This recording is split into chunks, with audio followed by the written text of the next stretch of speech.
You were in a war zone, so what you do is you go in and put old Occam's razor in there, and you eliminate to the lowest denominator. UFOs can exist. Let me rephrase that. UFOs is not a good term. Interplanetary conveyances cannot exist. Mm-hmm. So it has to be something very earthly. NSA went ahead and would call UFOs UFOs when we were monitoring communications with the Soviet Union. But they always qualified that in hopes that with the initiation of the Sunshine Act, later to become the Freedom of Information Act, that they would not be subject to those acts by saying 7 UFOs being reported by such and such location and site. But when they'd say 7 UFOs, in parentheses, they would put probably balloons. Disregard the fact that in the one document I'm talking about, 7 UFOs traveling at 1,700 miles an hour. Balloons can't do that. Right. I always got bemused at that because even as a kid, I'd get bemused when people would say, I don't believe in ghosts. However, this happened. Sure. You tell a perfectly good ghost story. With me, I very early on knew that to deny the reality of UFOs and other phenomena that occurs would be denying myself. So as a communicator, you're definitely... You don't always tell the others what's going on. Remember I told you you feel it?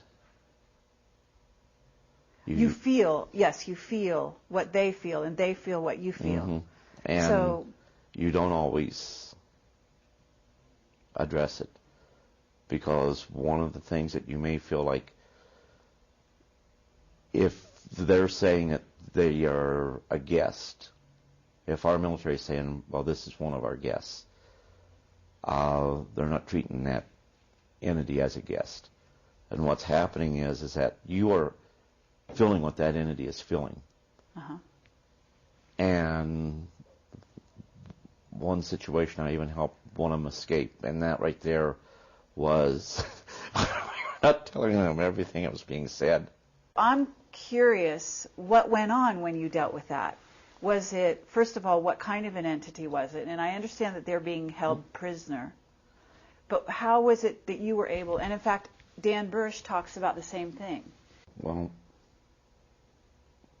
I don't know whether it was a Stargate or what, but in order on the inside where we had this entity, if we were to, and there's a tape that talks about this, which gives a whole lot more detail. But we went ahead, and if they were to try to extract this entity from inside where we were at, then there would have been people killed. And this entity would not accept that. And you could feel what it felt. That's the best way to put it. And I'm trying to tell this without going into any real certain details. But I convinced the person that I always called the Colonel, and all throughout that's what I was calling. We went ahead and I said, you know, he needs to show me something, but everybody has to be cleared from here. It's just got to be me and him. And everybody went ahead, left. There was one Spec 5 that stayed there to help me, and I said, we've got to cut this screen fence back here, or the storm fence, and we can get in trouble for that. I says, yeah, I know, that's why I'm asking you to just drop off the bolt cutters and then beat feet. Well, he didn't. He went ahead and he cut the wires for me, and we got the entity outside. By the time they found out that we had the entity outside the perimeter, they went ahead and was very upset, and now they were even to the point where they even tried to shoot the entity. But the entity was now in a position where it was a bright, bright, bright light that came down, and I didn't even get to see the craft. And maybe it was because I just wasn't looking. But all of a sudden, this entity was there, then it wasn't. Then, of course, the guy I always called the colonel, he went ahead and told me, well, I could be court-martialed, then, well, we're going to overlook it this time, but don't let that happen again. And, of course, I was chastising him. If they're supposed to be our guests, why were we treating them cruel and treating them as prisoners? As a matter of fact, even worse than prisoners.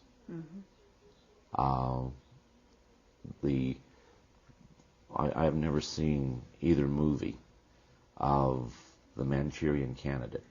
Okay. And the one thing that we had identified by the time I got out, 57 different species. And they were affectionately called the Heinz 57. I understand there's some phrase in one of those movies about that. Gee, I'd love to say there's only 2 or 3 races, or only 4 or 5, or even 1. I'd love to say that. But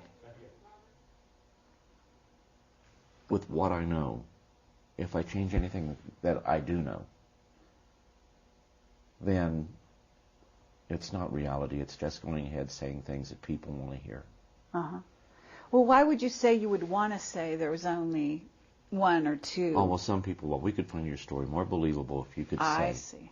And, gee, can't this entity be gray because it'd be more believable? What do you want, a story that's believable, or do you want the truth? Now, the truth may not fit what you believe, but it's the truth as I know it. And with it being the truth as I know it, that's all I can tell.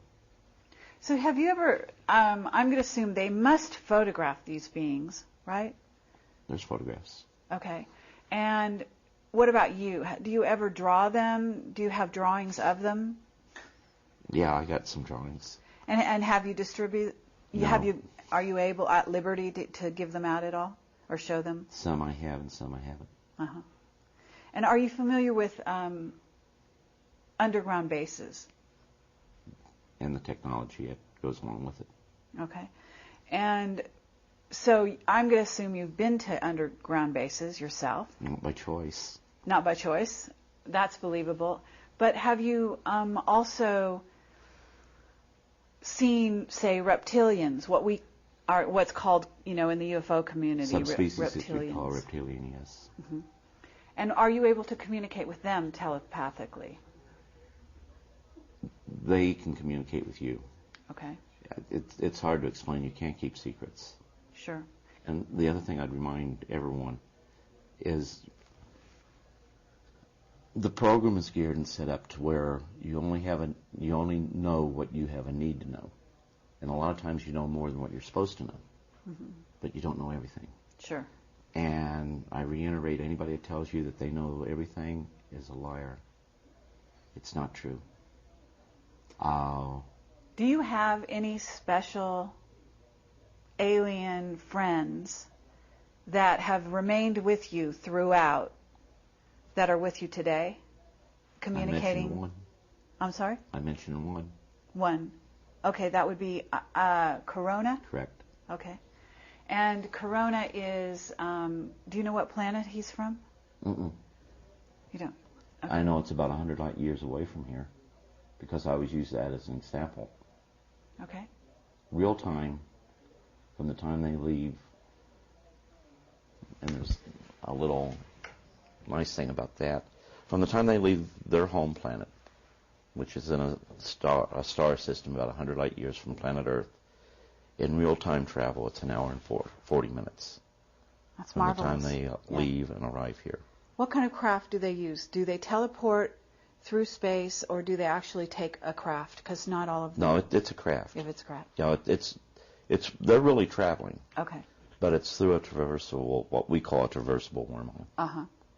Now, have you ever gone with them? To the best of my knowledge, no. And the reason I state that, I can remember seeing the stars, that I've never seen them like that anywhere on Earth. But to the best of my knowledge, no. So you don't have conscious memory, is what you mean? Right. Of these incidents, but you could have. Oh, well, there's been some things really scary that's happened in my life.